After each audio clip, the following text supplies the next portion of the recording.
We are live. So here we go. Chris, I'm stoked for this, my friend. And I want to welcome everybody to a very special episode of the Infinite Financial Freedom podcast. I'm your host, Josh Metal, and this is where we empower you with financial literacy, guide you on your journey to financial freedom. And today, that's exactly what we're going to do. I'm here with Chris Larsen, the founder of Next-Level Income, where he helps investors become financially independent through education and investment opportunities. While completing his degree in Biomechanical Engineering and an MBA in finance at Virginia Tech, we're going to dig into those two things because I got to figure out how that all worked out. He bought his first rental property at the age of 21. I think you beat me by a year, Chris. I think I bought my first one at 22. Not a competition. Great job, winner. In addition to having 20 years of real estate investment and management experience, Chris expanded into development opportunities, private lending, buying distressed debt, commercial office space, and he's been involved in over 1 billion of real estate acquisitions in his career. So this guy has got a wealth of knowledge to share with us, a fascinating background. This podcast is also being streamed live. So if you all have questions for Chris, stick it in the stream and we will do our best to answer those. But Chris, let's kick off, if we could, my friend, with the history of you going through biomechanical engineering and then what seems like a rather interesting pivot over to an MBA in finance. Yeah. And a lot of people, oh man, I would get these questions where it'd be like, oh, you have an engineering degree and you did the, it's like, and now you're like selling insurance. And, it's confusing when you look at somebody's resume sometimes and saying like, well, how did you end up here? And, I got to rewind because I didn't want to be an engineer. I just wanted to race my bicycle. So I started racing my bike when I was 14 years old and I met my best friend that same year. And we started training every day after school together. He lived about 10 miles away from me in Annapolis. I was 10 miles kind of north of Annapolis. So we used to ride 5 miles every day after school and train. And I got good grades. I was a pretty smart guy, Josh, and people were like, oh, you'd be an engineer like your grandfather. And I tell this story in my book, which by the way, if you're listening today, grab a free copy. If you're listening today on the podcast, you can get a free copy at nextlevelincome.com. Click on the book link. And if you put your address in, I'll even send you a copy, free copy. Cool.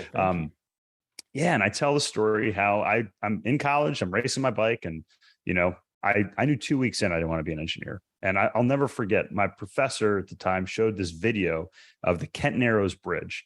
And this is the bridge that was swinging back and forth and just fell apart. And he'd show us these horror stories of engineers and hey, if you don't get good grades and you're not a good engineer, you could kill people and this could happen. And I was like, ugh, that sounds terrible. So of course, what did I end up doing? I ended up working in ORs where actually literally people, their lives and health were on the line. So it's kind of ironic, but I knew I didn't want to be an engineer. I just put my head down. I wanted to race my bike, but my best friend that I'd met when I was 14, he was a year younger than me. And in between my freshman and sophomore years, he had a massive brain hemorrhage and he died, passed away. I was there. I was with him. I'm not with him at the time, but I went to the hospital and ID'd him and went back to school. And then racing was my therapy. Cycling was my therapy. But I realized a year later, Josh, that it didn't really mean what I thought it meant to me. And it was kind of silly even. And what I realized was I needed to live every day to the fullest. And riding your bike 10, 15, 20, 30 hours a week, some weeks, that wasn't me getting the most out of my life. And it certainly wasn't honoring the life that my friend didn't have anymore. So I made this pledge that I was going to live life to the fullest and get the most out of life and do everything that I could in this world with the life that I had. And the fact of the matter is, you can't do that in this world without money.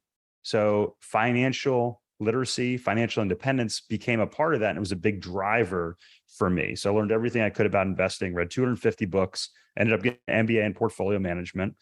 And that was kind of the start of my investment journey. And around that time, like you mentioned, I bought my first property at age 21. What a cool story. And, sorry to hear that story about your friend, but isn't it interesting how those types of pivot moments in your life can set you down a totally different path? And I I have to think that you feel in some ways that, the positiveness of the impact of your life, he still lives on in a lot of ways because how he's impacted and shaped you. And now you're impacting, thousands or hundreds of thousands of people by spreading financial literacy. So that's kind of a cool silver lining. Yeah. And there's actually some data around this. Like I'm a data guy. I'm a numbers guy. I'm a self-admitted nerd here. As if you couldn't figure out by saying I have a biomechanical engineering degree and a finance degree, like I'm telling you. But so several years ago, I was reading, I think it was Malcolm Gladwell. And I might be wrong, but I was reading kind of a lot of that type of material. And I came across some research which talked about how children that lose parents early on in life are more successful later on in life. And it's interesting because a lot of people, it's like a Freakonomics type discussion where a lot of people say, oh, you're lucky because of this, or, oh, you're lucky because of that. What we often don't realize is we may be quote unquote lucky when we have something bad that happens to us. Now, I would never wish that anyone lose their best friend or their father like I did. But when you do, and I kind of turn this into an equation in my head, the way I say it is when you're young, if you think you're going to live forever, time is infinite, right? Well, if time is infinite, everybody knows the equation back in, elementary or middle school, where you divide a number by infinity and the number, it's zero, right? Well, that's what time is worth. If you think you're going to live forever, every day is that number divided by infinity. If you think you're going to live forever, as soon as that number becomes defined, whether it's 10 days, 10 years, or 100 years, that number becomes exponentially bigger. And I think when you lose somebody really important at a young point in your life, you say, wait a minute, I don't know how much longer I'm going to live. And now your time is finite and that value of each day is significantly greater. And to me, that's what happened in my head. And I was like, I gotta ring it all out. It's an incredible lesson, man. Do you ever run across a guy named Jesse Itzler? Jesse's the man. Yeah. He's married to, Sarah Blakely. Spanks. Yeah. Sarah Blakely. Yeah. I saw both of them live. They're amazing couple. The reason I brought that up was because, you said, your takeaway was I need to live every day to the fullest. And Jesse has this super interesting construct around time. And, his theory is that people have time all screwed up. Like you just mentioned, anything divided by infinity is zero. And there's really no construct of importance or finality in that. And so the way he thinks about time is in experiences. So here's how he explained it. I thought this was so incredible. He said, how old's your parent? Well, my mom's going to be 70 this year. Cool. How often do you see her? Oh, I see her twice a year. Cool. How do you think she has another 10 years? Yeah, maybe she has another 10 years. Cool. So you don't have 10 years. You have 20 more times or 10 more times in your entire life, you're going to see your mother. And I'm lucky enough that my mother works and I work together every single day in our business together. So that's not an accurate story of me. But when you start to think of time around experiences between now and the ending point, you have a lot more value with that time. Yeah. And Jesse says, one of the things that I heard him say that's always stuck with me is my biggest fear is that I look back on my life and I realized I was the 80% version of myself because I had some corrupt construct around how much time I had. And I didn't realize how finite it was. And so I didn't pack the experiences and the growth and the opportunities in there because I thought I just had forever. So a ton of wisdom in what you shared. I just wanted to really put an exclamation point on that, Chris. I love it. I love what you just said. I think Jesse's amazing with some of the tools that he's put together, and he lives it. And what I love also is Sarah Blakely for a billionaire, one of the few women billionaires out there. She's surprisingly down to earth, talks about being a mother and a parent. And, she shows that, hey, you can still be a real person. And, she has the same issues that we have. She talks about driving her kids to school. And I'm like, all right, cool. So maybe I don't need to be a billionaire because I'm still gonna have the same issues that she's going to have. Yeah. Follow them on Instagram. I remember they were had a layover in an airport somewhere. And they were sitting around in a circle drinking out of a tequila bottle. And I was just like, okay, that's pretty rad. She's the only billionaire I've ever seen. I like them more and more every time I hear a story. I'll tell you what, that's awesome. I'm telling you, man. Hey, man, I love where we've started this, Chris, and we've kind of gotten deep early, which is kind of my jam. I love to get through the surface level stuff. And if you don't mind, I know that you had a really close relationship with your father, and I believe he was your best friend, and he had a profound impact on you. Would you mind sharing that story as well? Well, my father died when I was 5. So, I didn't really get to know him like I would have. And yeah, again, going back to that, what I mentioned before, Josh, he was an entrepreneur. He was a business owner.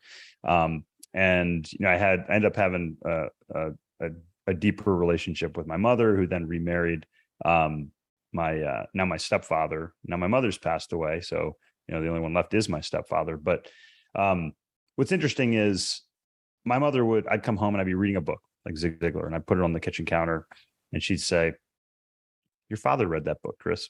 And it's interesting because there's a lot of things in there with respect to a parent. A parent gives through genetics. They also give through experiences.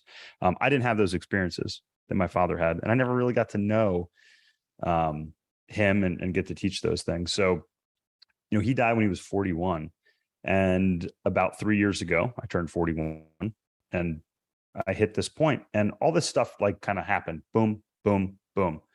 And I was like, wow, I hit a financial goal. We finished a house. I was gearing up to leave a W-2 role. There was all these things that had kind of lined up. And what I realized, Josh, was that what my father had given to me was that kind of end point, which was, hey, you've got to achieve this because you might not be here after 41. And I never thought about it. But all of this stuff happened, and I had this finish line kind of in my head that I put together. But what I ultimately learned was that wasn't really the finish line. That was the starting point. And as I was able to turn the chapter on that portion of my life, the W-2 Chris, as I kind of broke into this new level, and that's part of the reason I have next level income. We all have a next level that we can achieve. I love it. And it allowed me, that experience that he had, allowed me to reach this next level. And now I'm living a much different life than I had before. And what I will say is I have coaching clients, and what I tell them is they're like, oh, I'm going to retire. I'm going to do this. I'm going to kind of gear down. I'm like, no, you're not. You're just going to be getting started. And I think that's one of the big things is that a lot of people think, hey, to have financial independence, to retire, I have to have less. And that's what's totally wrong with our financial system. People contribute to their 401k because they think that they're going to pay less in taxes, and they think they're going to have less money when they retire. That is a terrible assumption. And my goal is to try to get people to flip that on its head. I'm a contrarian in a lot of things. We started talking about health before the show today, before the podcast today. I'm a contrarian in a lot of things. I think you can do things a lot different than traditional wisdom would have you believe, and achieve a lot more. I couldn't agree with you more, man. And first of all, just before I go on to that line of thought, thanks for sharing that story. I mean, you shared 2 pretty deep stories there, and I appreciate it. And I love that you've taken those in stride, and I can see they've made you a better, stronger man. So I appreciate you sharing it. I've had this thought process in my mind that I'd love to just run by you that, and I don't know where I got this crazy notion, but I've listened to a lot of longevity podcasts and books. Peter Diamandis has a longevity podcast. And I have this belief that if I play the cards right, that I can live a life in excess of 100, 120 years, and I can still do the things that I love to do. In fact, I have written out, Chris, my plan for my 100th birthday party. Love it. And it includes surfing. It includes a beautiful lunch with all my friends and grandkids and great grandkids. Like, I've literally orchestrated the entire day, from the coffee that I intend to have as I watch the sunrise after my morning meditation to the wine as I sit in the end of the day. And in that kind of construct of thinking in a lot longer years, I think that's one of the things that's brought me to real estate. Because what always didn't make a ton of sense to me was I was going to build up this mass of retirement money. Let's just take the 401k or IRA. And then I see myself, let's say I'm 70 and I'm like, okay, I don't want to work for income anymore. Now I feel like I'm in a game where I hope my life runs out before my nest egg runs out. And that kind of puts me in a conflict of a position. Yes.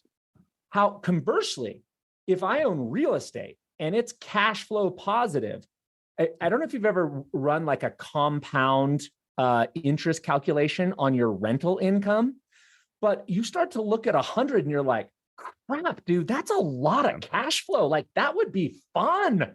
It's a total juxtaposed position from hoping you die before your money runs out. So I'm just wondering if you've ever thought about that and anything you would add to my storyline there. Well, first off, I love it. And Dan Sullivan, who does a podcast with Peter Diamandis, has a thought process that he goes through. And you can email me and I'll tell you the book. It's his Plan to Living to, I think it's 156 is the name of the book. But I'm not going to spoil it. Okay. But you got to read the book and you got to go through the thought process. I don't want to take away from Dan. But here's the thing. We're limited by what we think we can achieve. And this has been shown. I mean, I can prove this over and over and over again. And you're going to look in the mirror and you're going to be like, yeah, that's true. It's true for me. It's true for you, Josh. It's true for you listening. So no 4-minute miles were being run, right? And then one guy runs the 4-minute mile, Roger Bannister, and then boom, boom, boom, boom, boom. Everybody starts running 4-minute miles. There's a book called Becoming Superman, and they talk about The Rise of Superman, I believe it's called. And it talks about extreme sports and GoPro and how technology and the ability to see other people performing these things that we believe to be impossible has allowed others to achieve them much more rapidly. It's the same thing. It's the same in money. You can visualize. That's why visualization is so important. If you think you're only going to live to 80, it's probably pretty true. Yeah. You know, a lot of people say, hey, I'm going to retire, and they don't have any plans after retirement, and they die pretty soon after. The number one correlation to death is retirement. It's like, if you say you're going to retire, your brain shuts down. You know, that's not good. So if you think you're going to live to 80 or 100 or 120 or 150, you're probably right. So I think that's so important to first have that plan in place, have that in place.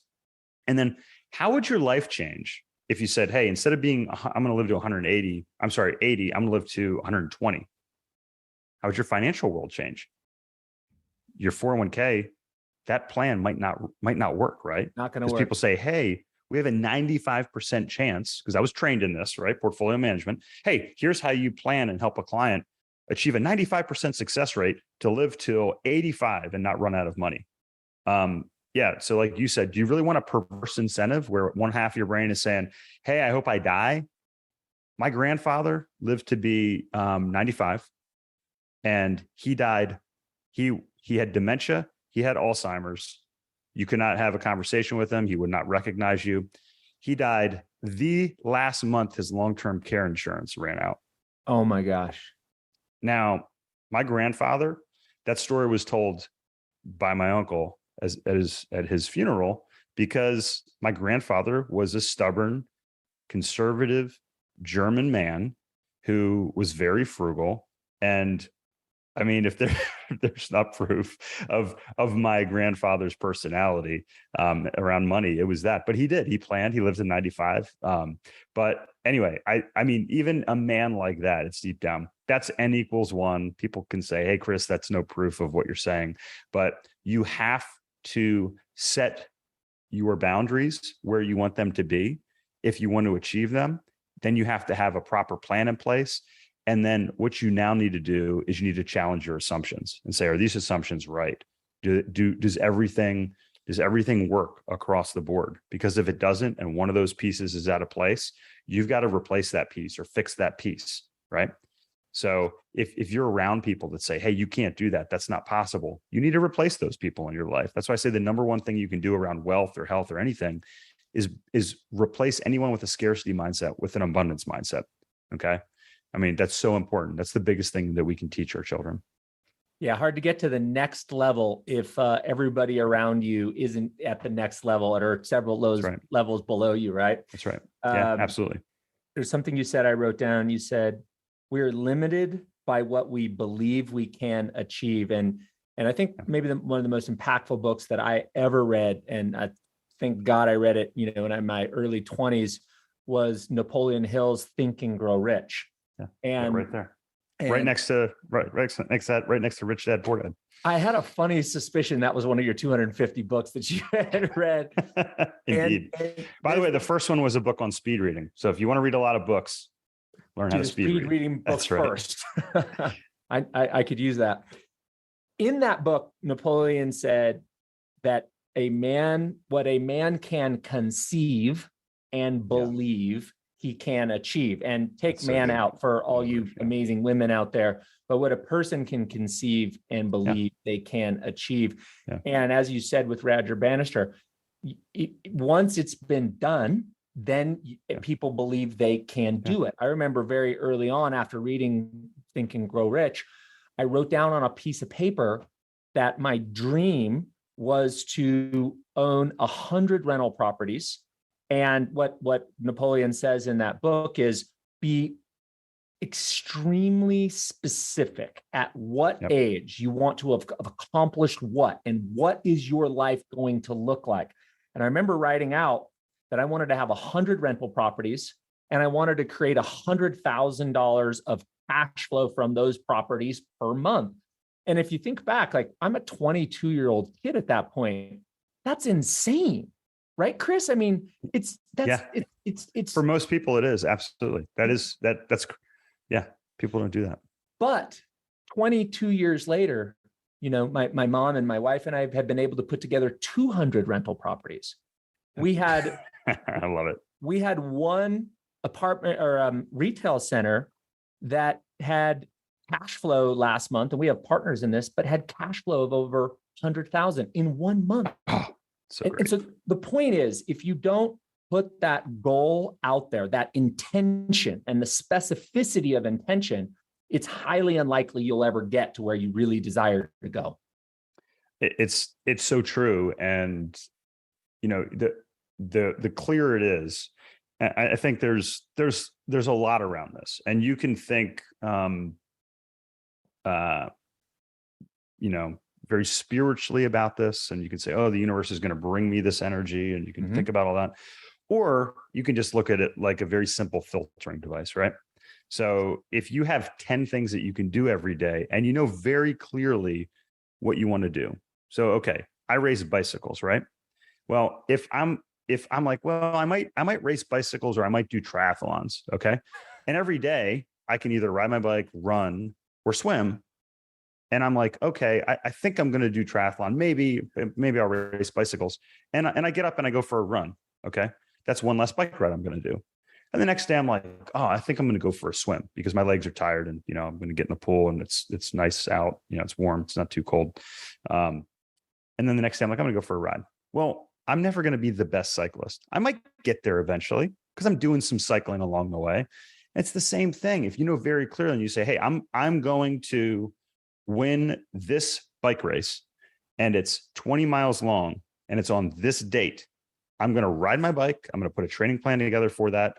And when the choices come up, hey, Chris, do you want to go for a hike? Well, or do you want to go for, and then my other friend says, hey, or do you want to go for a ride? I'm going to go for the ride. That's going to help move me towards that. So I think just, from a simple filtering device, it works. But what's wild is I have this journal, and for those of you watching, you saw me kind of turn around and be super rude to Josh here. But this is from Tony Robbins, and it says here, Personal Power 2 and Get the Edge Success Journal. This was dated September 2003. In this journal, and I'm not going to go into specifics, but I'm going to use something that maybe it'll stick in your head, and it doesn't really illustrate kind of what I'm all about. But I wrote by age 40 in here, I would have a BMW M5. Now, I'm not a car guy. People that know me, they know I'm not really a car guy. I put this journal away because the last time I wrote in it it looks like, and I'm looking through here, so my apologies, but it was probably around 2007. Okay. So it went in a box. We moved into our new house. Okay. And I'm unpacking. I'm already been 40. Okay. I'm 41, like I was talking about before, that year. And I pull out this journal and I was like, well, this is pretty cool. And I start flipping through it. I totally forgot what I wrote in it. And I get to the page where I'm 40. I was like, hey, I just turned 40 last year. And I'm like, I'll have a BMW M5. I was like, did I even like BMWs back then? You know what I bought for myself for my 40th birthday and was parked in the garage at that time was a BMW M5. Now, I got a lot of other stuff that's very specific in here around money. And I hit those almost on the goal, almost on the nose. And here's the thing I learned looking back at it, Josh. I set my goals too low.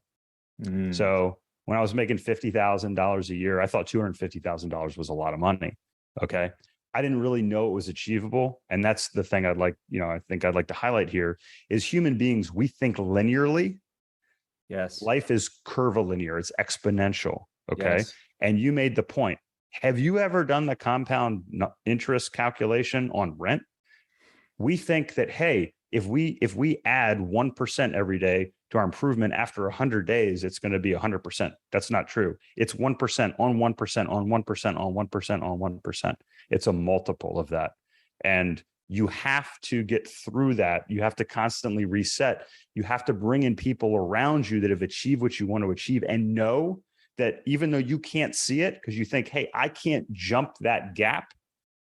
Here's this guy who's been trying, who's got a GoPro on his head, and he shows you the video of him doing it. You need that person in your life who shows you how to get across the gap. That's what you need. So valuable, man. This was super, super inspiring and valuable.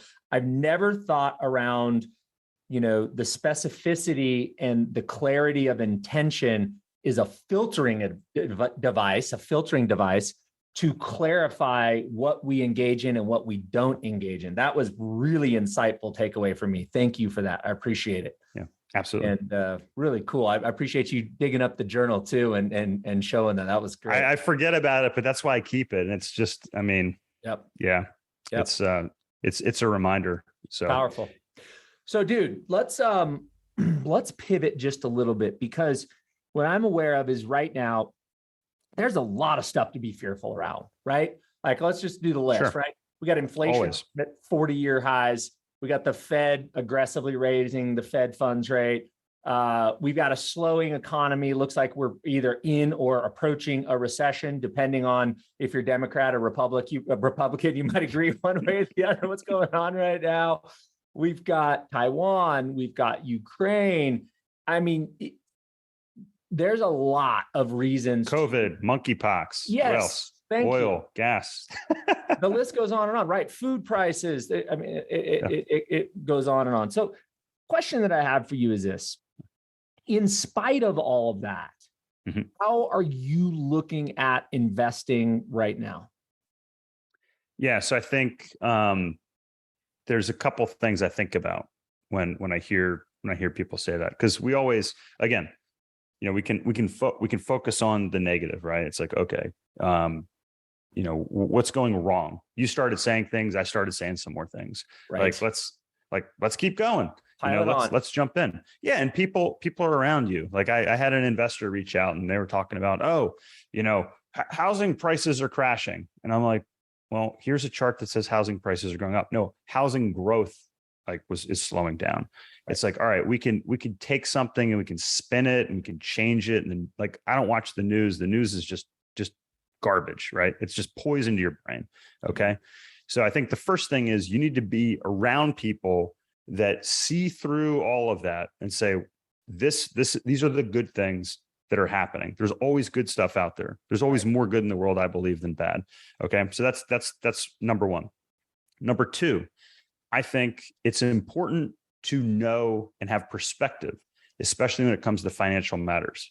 Now, I believe in the 18-year real estate cycle. And I talk about this in my 100th podcast episode, nextlevelincome.com. Click on the podcast link, 100th episode. I can tell you kind of my rationale behind this, but we can go back into the 1850s when we started recording real estate prices and financial history in this country. And every 18 and a half years, it's actually 18.6 if you average it out, we go through one of these cycles. And if you understand how that cycle works, and how we're in the second half of that cycle, and it's going to run for another 3 or 4 years, you know how to position yourself at this point in the cycle. So I'm not surprised at what's happening.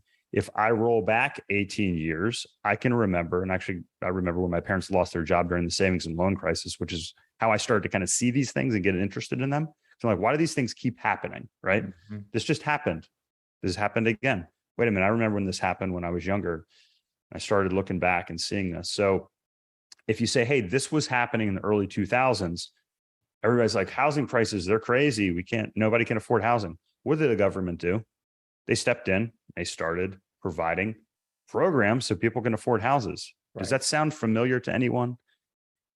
The president of the United States just said that. You can go look it up. Just go search, housing assistance. They're doing it in Australia. They're doing it in Europe. Yes, interest rates are rising, but if you look at interest rates historically as they rise, they don't bring down the price of properties. So people, it slows things down. It does slow things down.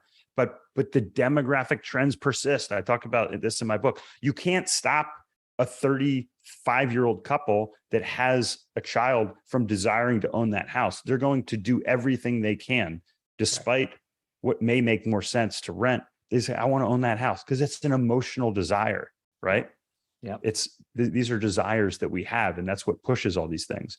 So if you understand what's happening, you can position that better. So right now, I think you have to be conscious, and you want to be a little less speculative, and you want to be buying higher quality properties. The other thing that I'm doing is I'm building some cash on the side as well. So if there are opportunities in the future, we can take advantage of them. And we're making sure that the properties that we have are very high quality. They're cash flow positive. They have enough equity. They have low LTV and or fixed debt on them as well.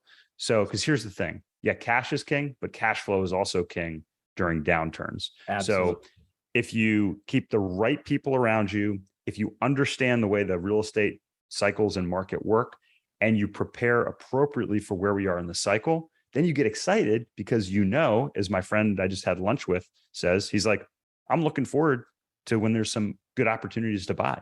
That's right. Okay. That's right. Yeah. I think you framed that up perfectly. I was talking at a event last week, and I said, look, don't overcomplicate this. You should be aware, and then you should also tune out. And for me, I go back to a really simple analysis. What are the supply and demand dynamics for that asset, right? If I'm buying a medical office building and the population is exploding and the average age of the population growth is 60 because it's a retirement center and those people all have a lot of money, that's pretty good supply and demand. Check that box. And does the asset cash flow? And can we get reasonable debt and at a fixed rate or non-prepaid?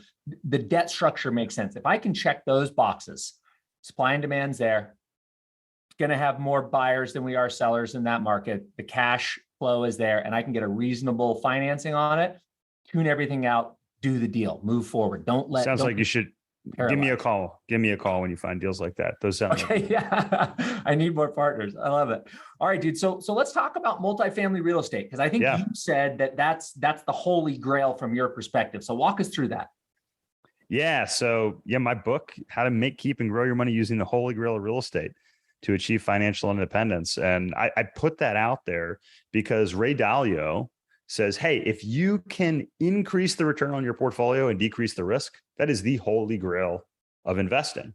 And as I dove into the numbers behind multifamily, and this is going back about 5 years or so when I started compiling the data and the story behind my book, I was like, yeah, this does the same thing. This does just that. It actually increases what's called the Sharpe ratio of your portfolio. And all the Sharpe ratio is that's a measure of return versus risk. So, I mean, if I could tell you, hey, you can eat more, you can eat whatever you want and still lose weight. You're like, that sounds great. You can make more money and like have less risk. Yeah, that's great. Like, these are things that they don't seem to make sense in our heads, but they're true. And to me, when I found this out, I'm like, why on earth am I not just putting as much money as possible into this space? So yeah, I built the cornerstone of my portfolio, Josh, around multifamily real estate. And you brought it up earlier. Actually just did a got a podcast coming out. I was talking about some updated research on this. So I know it's page 67 in my book because I was just talking about it yesterday. But it's called The Rising Tide. And the rising tide are those fundamentals that you just mentioned, like behind the office, the medical office. Yeah. But we were becoming a renter nation. And guess what? I talked about yesterday in the podcast I recorded that the data that I talked about, 3-4 years ago, they just republished that data through 2035. It's the same data. We need 4.3 million apartments over the next, less than 15 years. That means we have to build 266,000 apartment units just to keep up with demand. So that's a pretty good rising tide, in my opinion. Yep. Millennials are renting in bigger numbers than other generations. Yep. Baby boomers are retiring. Guess what they're doing? They're selling their homes. They're relocating. They're unlocking equity from their homes. They're saying like, hey, I don't want to, it's cheaper to rent than own. I don't want to have to manage a property anymore, like my own property. So I'm going to rent. Pretty good trend. Immigrants rent in significantly higher populations than other populations in this country. And yes, we still have tremendous numbers of immigrants. That's why our country, despite lower birth rates, continues to grow. And we're the best house in the worst neighborhood around the world if you look at kind of the way things are going. So all those trends are really positive as far as I'm concerned around multifamily real estate. And then not only is it an inflation hedge, but it's also a hedge when rates go down because you can refinance and do different things. So, the market goes up, market goes down. It's got lots of great things. These traits aren't necessarily unique to multifamily. Self-storage has a lot of them. Office has different things. There's a lot of mobile home parks, which I'm a big fan of, especially during kind of recessions are very popular. But I really like the data around multifamily. It's kind of boring. I say it's kind of sexy, like Warren Buffett's sexy. It's not, but it's repeatable. Yeah, I mean, hey, if you think Warren Buffett's sexy, then hey, that's cool. That's good on cool. you. just not my thing. He's just not my style. So to clarify this, when you say multifamily, you're talking about apartment buildings. Yes. Yeah. Multifamily, commercial multifamily, which are defined as apartments. Correct. And what markets are you a fan of, and how are you finding those opportunities? And can some of our listeners also have access to some of those opportunities? Yeah. So we find them by magic, and no, you can't have the magic. I'm just kidding. Yeah. So again, if you've listened so far, like I'm not a super creative guy. Like I just look at the numbers and I say that. So look, there's easy ways for you to figure out what are great markets too, if you're listening. One of my favorites is just go to United Van Lines, and you guys probably know this already. Yes. If you're listening, you're like, hey, where are people moving from? California? Where are they moving to? Texas, Florida? Okay, those are probably good markets. By the way, those markets account for, I think it's 30% of the need in apartments going forward. So, there's your data behind that. We love the Southeast. I moved from the DC area to North Carolina, to Asheville specifically, because of the demographic trends. I spent 18 years in the medical device industry because of the demographic trends. So, look at what markets are growing, and you can just do searches and find that. There's a lot. I go through this whole process in my book, but if you're listening, you're like, hey, Chris, like I want to have access to the deals and to see this, but like I'm not there yet. So we work with a lot of accredited investors. You can click on the invest link on our website and apply to get some more information or set up a call. But let's say you're just getting started. And sorry, I'm kind of taking this question a different direction, Josh, but run with it. I want to talk about how you can use the same data in your own neighborhood. And actually, I did this for a friend who lives in Salt Lake, like you did. Cool. I said, hey, go to your local website, to your state, your city, your municipality, your town, and they probably have a plan in there. And like Asheville has these plans. They have these neighborhood development plans. They have like their 2035 plan. And guess what the city says? They say, hey, Josh, this is where we're going to spend money on infrastructure to improve these neighborhoods over the next 5, 10, 20 years. And guess what happens? Like clockwork in those neighborhoods, they improve and property values go up. So if you're just getting started, let's say you're not even ready to invest, you just want to buy a house, go look at those are where the next hot neighborhoods are going to be. So when you find that area, that state, that city in the country that's growing fast, then go to the local website and say, hey, where's the city going to devote money and infrastructure? People think I'm a genius for what I've bought in Asheville. No, I just gone to the city website and I'm like, hey, what are they going to do in the next 5 years? And then I buy there. And then after I buy that property, I buy where they're going to improve the next 5 years and the next 5 years and the next 5 years. And the properties go up in value. I'm not that smart. I just follow the data and I follow the public money about where it goes. So you can do the exact same thing. And then just to add one more thing on that. So the bottom line is what we do is we buy in large growing markets that are growing faster than the national averages, have great population growth, great job growth, and are economically diverse.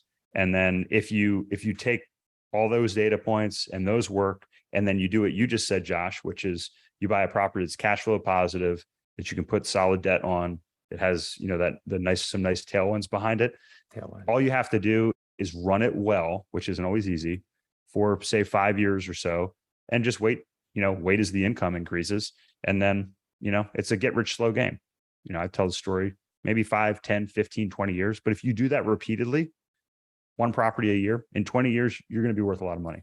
100%. You won't even recognize your, how you got there. It's crazy in retrospect. I was talking to somebody the other day and saying, as I was going through that process of building my portfolio, it seems so slow. And, like God, we're just grinding it out, barely cash flowing. In the rear view mirror, looking back over 22 years, it seems so fast. I'm like, I can't believe how fast we got here.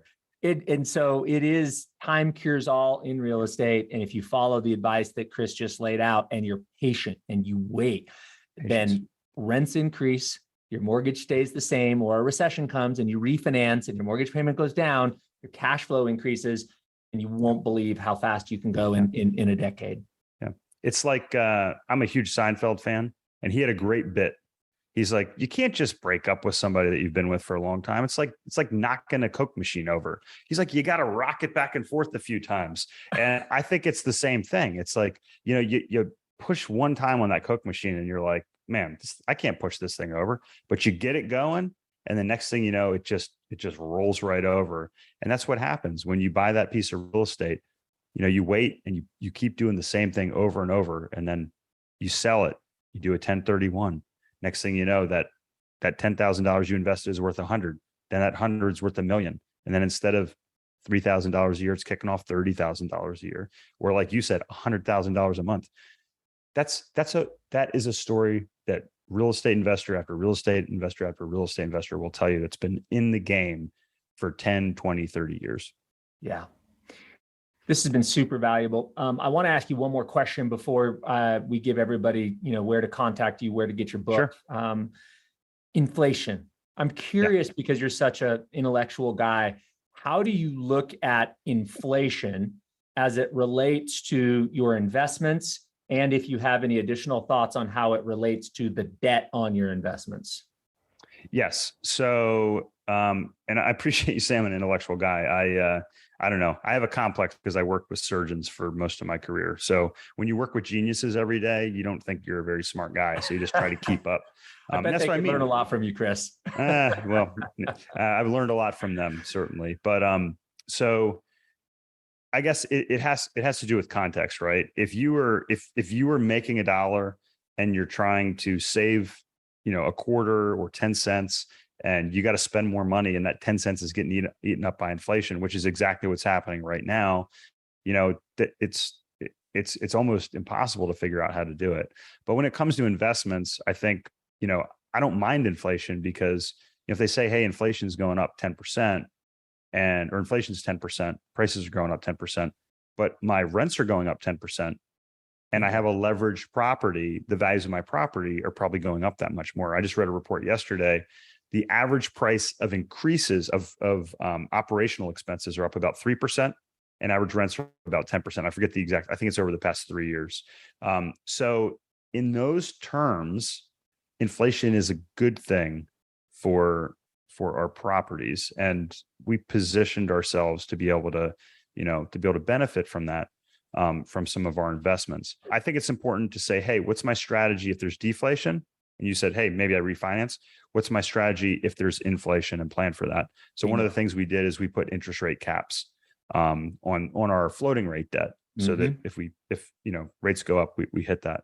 And then you have to take advantage. You have to say, okay, what do I do in this period? So I just bought a new car, and this might sound crazy to some people, but I actually bought the prepaid maintenance package because I got to finance it at rates below inflation rates.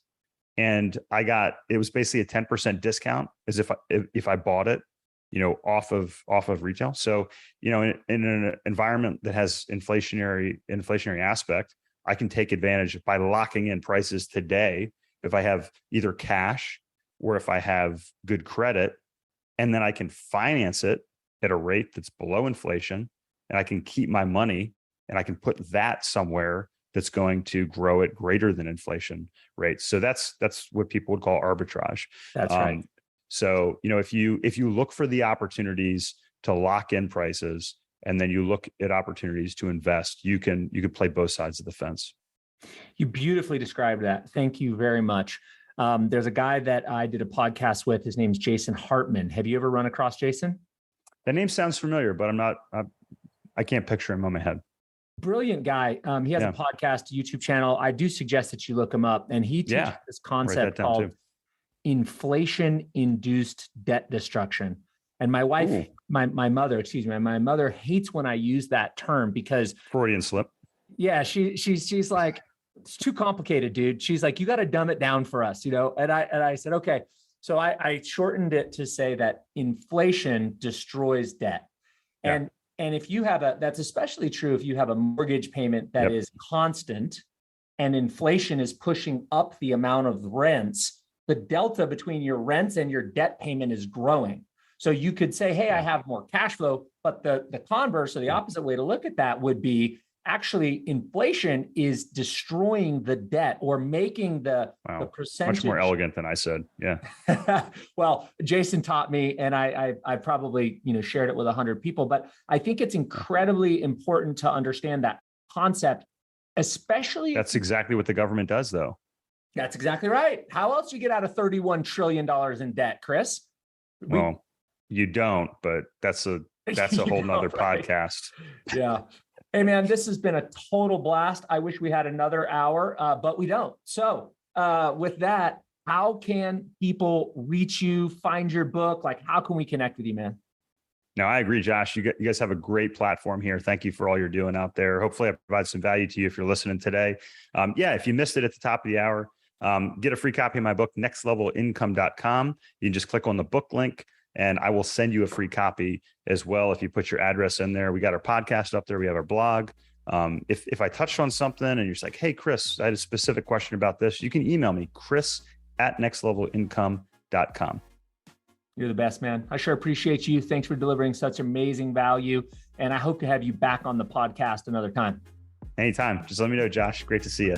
All right, brother. Take care. Thanks so much.